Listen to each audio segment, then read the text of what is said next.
I am a little ditzy all the time, and my mind is often hazy. 3 years ago, I bring home a handsome drunk guy in a daze. After he wakes up and stares at me for a while, he suddenly says, "Let's get married." I do not feel like thinking too much, so I nod. Just like that. I spend 3 years as the wealthy Nolan Steele's wife. I am free to shop as I please, and I live in a luxury villa. I just find out I am pregnant and have not had time to tell Nolan yet when he hands me a divorce agreement. I have gone bankrupt. This is the last sum of money. Take it and leave. At that moment, a few lines of comments suddenly appear before my eyes. Whoa! Nolan's first love, Celia Sanders, has returned from abroad. Is he pretending to go bankrupt just to dump Lyra so that he can chase after his true love? He got drunk back then because Celia left the country. Lyra is just a substitute. Oh, so I'm just a substitute. I nod slowly and say, okay, let's get a divorce then. The light in his eyes instantly goes out. I look at him, feeling like there is something I have forgotten to say. Forget it. I will say it when I remember. Nolan Steele pursed his lips as he slid an agreement and a pen across the table to me. His eyes were a little red, and his fingers tapped twice against the edge of the table. That was his tell whenever he was nervous. I looked at the agreement. Instead of reaching for the pen, I reached over and touched the back of his hand, which rested on the table. I said, "Your hands are freezing." He trembled slightly, but he didn't pull away. Without even glancing at the terms of the agreement, I picked up the pen, ready to sign. Nolan pressed down on my hand. "Wait, at least read it before you sign." He started going through the agreement with me, clause by clause. The house would be mine, the savings would go to me, and any debts under his name would have nothing to do with me. He'd even set up a fully funded trust on my behalf to make sure I would be financially secure in the future. Comments started floating past my eyes like a live stream chat. Holy crap. Is this divorce agreement all in her favor? I dare you to say I'm wrong in calling him the best guy in the world, but I get the feeling he really is broke now. No way. In the original story, the male lead ends up loaded later. I was practically seeing stars by the time Nolan was done explaining. I said, I don't get any of that. The bottom line is, I just need to sign, right? I moved to sign again. Once more, Nolan stopped me. His Adam's apple bobbed. When he spoke, his voice was rough. There's one last thing.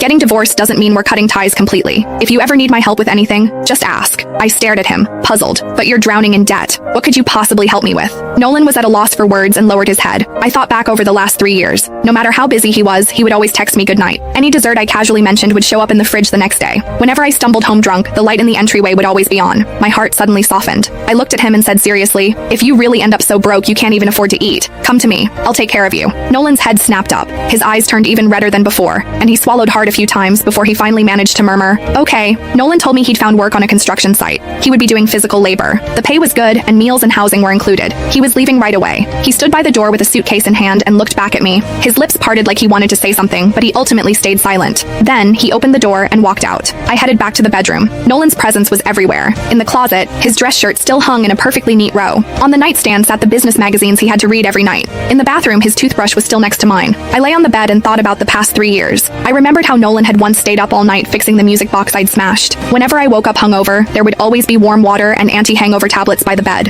Every time he came home from a business dinner, no matter how late it was, he would go to the guest room to shower and wash up